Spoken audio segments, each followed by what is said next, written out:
Nag Tibba summit, Garhwal Himalaya का वो शिखर जहाँ पहुँचने से पहले खुद से लड़ना पड़ता है।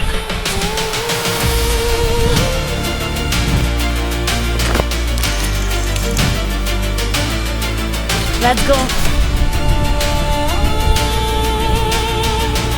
10 किलोमीटर का ट्रैक और 9015 फीट की ऊंचाई को अचीव करने के लिए कल रात को ही 12 बजे मैं निकला था नोएडा से पटवारी गांव के लिए।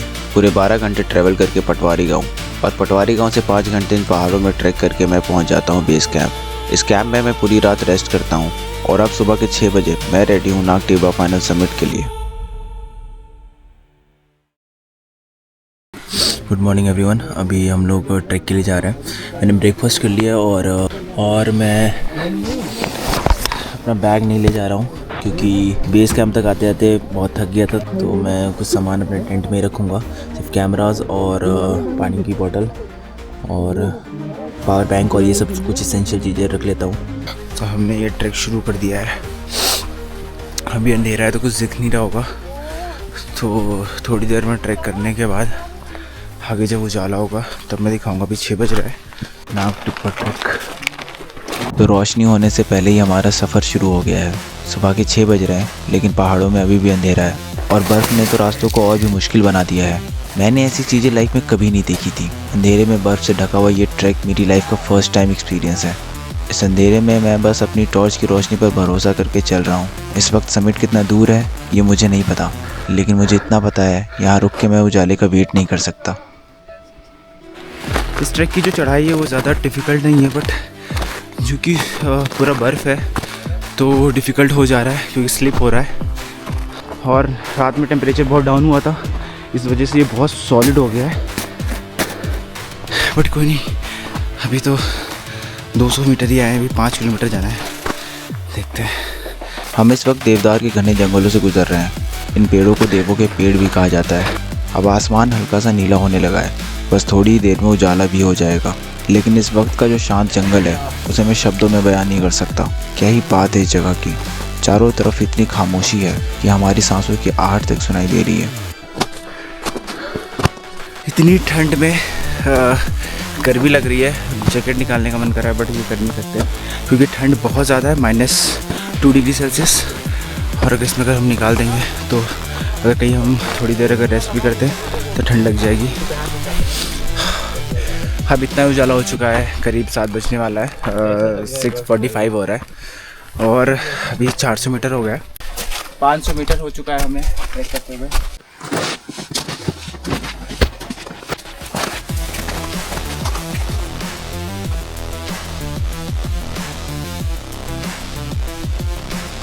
छः 700 मीटर आ गए हैं और अभी थोड़ा सा रेस्ट करूँगा मैं यहाँ पे, बहुत थक गया। अब पूरी तरह से उजाला हो चुका है, सूरज निकल आया है और उसकी रोशनी में सब कुछ आसान सा लगने लगा है। अंधेरे में जो रास्ता अब तक सिर्फ महसूस हो रहा था अब साफ दिखाई देने लगा है और सूरज की किरणें पेड़ों के बीच से गुजर के मुझ तक पहुंचने लगी है।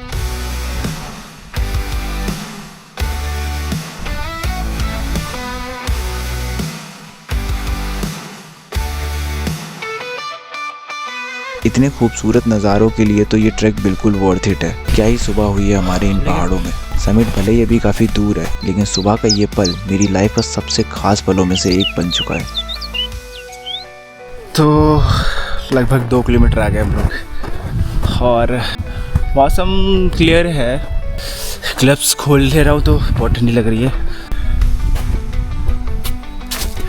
आप आ जाओगे ना? हाँ मैं आ जाऊँगा, मैं बस शूट कर रहा हूँ ना, ब्लॉग बनाता हूँ इसलिए। ओह ये तो आना चाहिए व्लॉग में। Hello, not a blogger but ठीक है, लेट्स गो। श्रीलंका क्या था लास्ट ईयर, उसके बाद इंडिया में कोई नहीं किया, यूरोप का जो मैंने ट्रैक्स किया। यूरोप में कहाँ पे? यार ऐसे ही स्विट्ज़रलैंड में माउंट एटलस वगैरह, वहाँ पे भी ऐसी होती, पर वो ऐसे ट्रैक नहीं मतलब। What's her name, by the way? दृष्टि। Nice to meet you, Dृष्टि. Thank you so much for the footage. No worries. तो हम लोग 2.5 किलोमीटर आ गए हैं और अभी भी कुछ 2.5 किलोमीटर अप्रॉक्स बचा हुआ है, तो 3 किलोमीटर अप्रॉक्स हो गया है और अभी तक थकान हो रही है, लेकिन अभी मैंने माइंडसेट बना लिया है, मुझे तो समिट तक जाना है तो जाना है। बट बीच में भी लोग बोल रहे थे कि समिट तक नहीं जा सकते क्योंकि वहाँ पे घुटनों तक बर्फ धंस सकता है पैर, इसलिए हम देखते हैं कितना ऊपर तक जा सकते हैं। मेरे साथ भविष्य भी है, इसका भी यूट्यूब चैनल है और व्लॉग्स सब्सक्राइब। ओके और सबको भूख लगी, चॉकलेट लाया हूँ। थैंक यू भैया। तो एक साथ चलते हैं, ब्लॉग बनाना था क्योंकि पीछे आने को चाहिए तो खाने के बाद प्लास्टिक अपने बैग में ही रख के लेके चलना है। मैं सबको यही बोलूँगा जो भी मेरा ब्लॉग देख रहे हैं, इसलिए बैग में रास्ता रख के सुंदर सी जगह को हमें बर्बाद नहीं करना चाहिए।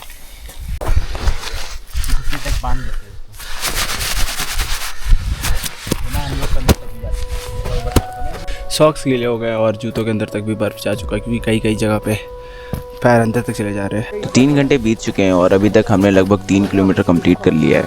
कल रात में ब्रीफिंग के टाइम गाइड ने हमें एक मंदिर के बारे में बताया था जो कि इस ट्रैक का मिड पॉइंट है। तो अब बस हमें आगे बढ़ते रहना है और सबसे पहले मंदिर तक पहुंचना है।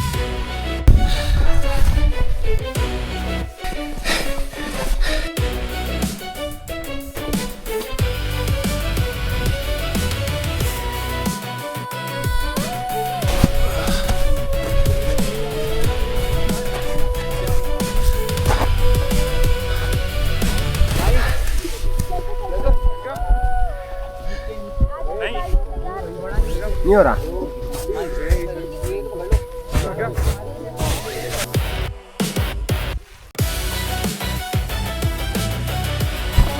मंदिर और मंदिर से अभी कितना दूर है मंदिर आगे? 50 meter. 50 meter. Okay thank you. Okay थोड़ी सी दूर पे ही है मंदिर, यही है मंदिर।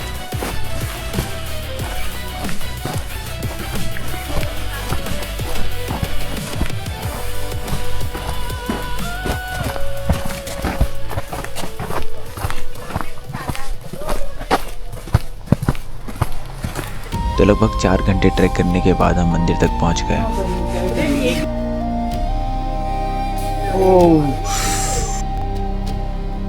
ये मंदिर नाग देवता का है जिनके नाम पर ही इस जगह का नाम है नाग टिब्बा।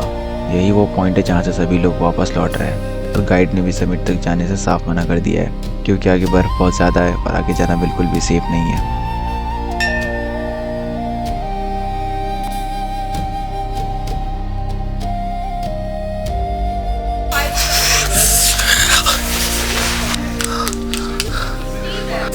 अपने आप को इतना पुश किया है, बहुत बढ़िया आपने ट्रैक मारा है, आप यहाँ पहुंचे हैं। अब उसके बाद जबरदस्ती बोलोगे लालच, तो लालच क्या है, बुरी भला है, ज्यादा लालच भी नहीं होना चाहिए ना, ठीक है ना।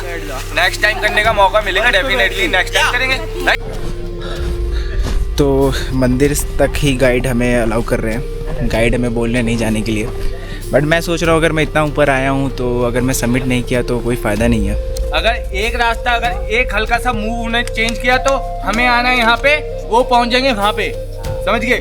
तो गड़बड़ हो जाएगा मामला, इतना गड़बड़ हो जाएगा कि अगर वो वहाँ पे जाके किसी गांव में पहुँच गए तो उन्हें खाना पीना मिल जाएगा। और अगर ऐसी जगह पहुँच गए कि गांव ही नहीं दिख रहा है रात को, तो वो किसी का खाना पीना बनेंगे भाई, क्योंकि भालू भी है ऊपर, जंगली जानवर तो होते ही हैं, ठीक है, कुछ भी मिल सकता है उसमें, कुछ वो नहीं है ना। तो अभी डिसीजन उसी हिसाब से लेना है। अगर हम यहाँ से गाइड के साथ वापस जाते हैं तो सही सलामत चले भी जाएंगे और टाइमली हमें लंच भी मिल जाएगा और टाइमली हम वहाँ से बेस कैंप से फिर नीचे पंटवारी विलेज जाना है, वो भी गाइड के साथ चले जाएंगे। और फिर वहाँ से जो हमने ट्रैवलर बुक किया है टायर क्लब से, उससे हम लोग सीधा आराम से ले जाएंगे और हमारे पैसे भी नहीं वेस्ट होंगे। जब गला सूख गया ना, सर दर्द भी हो जाएगा, क्रैम्प्स भी ज़्यादा आएंगे। पानी तो बहुत भयंकर चीज़ है, खाना ना हो तेरे पास तो हमें अपने रिस्क पे जाना होगा ऊपर। यहाँ से समिट अभी भी लगभग 2 किलोमीटर दूर है और अब यहीं से हमारी समिट तक पहुँचने की असली कहानी शुरू होती है। टेम्परेचर माइनस में होने के कारण सारे नेचुरल वाटर सोर्स फ्रीज हो चुके हैं, लेकिन बिना पानी की समिट तक पहुँचना बिल्कुल पॉसिबल नहीं। इसलिए ना चाहते हुए भी मैं इस टिन शेड से गिरते हुए पानी की बूंदें कलेक्ट कर रहा हूँ। ये पानी की बूंदें बर्फ पिघलने के कारण बन रहे हैं और इस वक्त यही एक सिंगल वाटर सोर्स है हमारे लिए। तो हम समिट के लिए जा रहे हैं।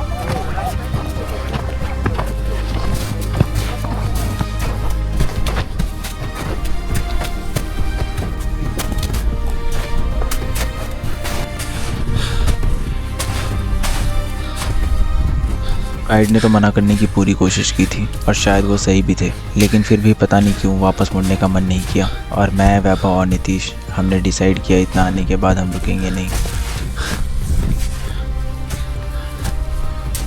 अब कोई गाइड नहीं है, अब सिर्फ हम 3 हैं और सामने बर्फ से ढके हुए इस खामोश पहाड़ की चढ़ाई। हर कदम अब हमारी जिम्मेदारी है और अगर कोई गलती होती है तो उसके रिस्पॉन्सिबल भी हम खुद होंगे। 2 घंटे बीतने के बाद सच बताऊं तो अब मुझे डाउट हो रहा है कि हम समिट तक पहुंच भी पाएंगे या नहीं। लेकिन अब ये ट्रैक सिर्फ समिट तक पहुंचने के लिए नहीं है, अब हमें खुद को प्रूव करना है। इस पॉइंट तक आते आते थकान बहुत ज़्यादा हो रही है। सुबह थोड़ा सा ही नाश्ता किया था तो अब भूख लग रही है और पानी तो कब का ख़त्म हो गया था, इसलिए प्यास से गला भी सूखने लगा है। लेकिन एक अजीब सी जिद है हमारे अंदर, जब इतना आगे आ गए हैं समिट करके ही लौटेंगे। आज समिट तक पहुंचना सिर्फ एक लोकेशन अचीव करना नहीं है, आज देखना है कि आखिर हमारी लिमिट है क्या। हो सकता है गाइड ने इसीलिए वार्न किया हुआ क्योंकि ये पूरी स्टीप क्लाइंबिंग है। अभी हम 1 घंटे कंटिन्यूस ट्रैक करेंगे तब जाके पहुंचेंगे शायद। इतना दूर आने के बाद तो अब तो मैं गिव अप नहीं करूँगा। तो जब हवा चल रही है तो स्नोफॉल भी हो रहा है और हमारे शूज़ जो हैं वो ट्रैकिंग के लिए हैं, वो उसमें स्पाइक्स नहीं है तो और डिफ़िकल्ट हो रहा है।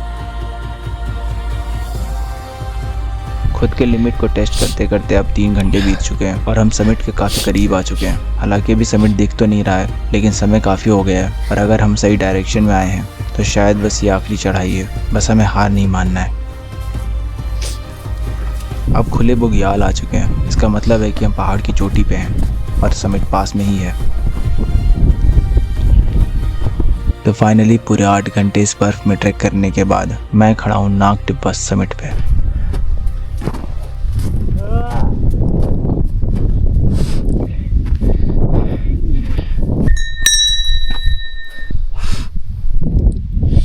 लोग कहते हैं ट्रैकिंग एक मेडिटेशन है, लेकिन इसके लिए कितनी मेंटल और फिजिकल स्ट्रेंथ चाहिए ये कोई नहीं बताता। आज यहाँ पहुँच के मुझे ये बात समझ आई है कि पहाड़ चढ़ने के लिए सिर्फ जोश काफ़ी नहीं होता, यहाँ हर कदम पे खुद से लड़ना पड़ता है, क्योंकि पहाड़ तो हमेशा से ही पावरफुल थे और रहेंगे।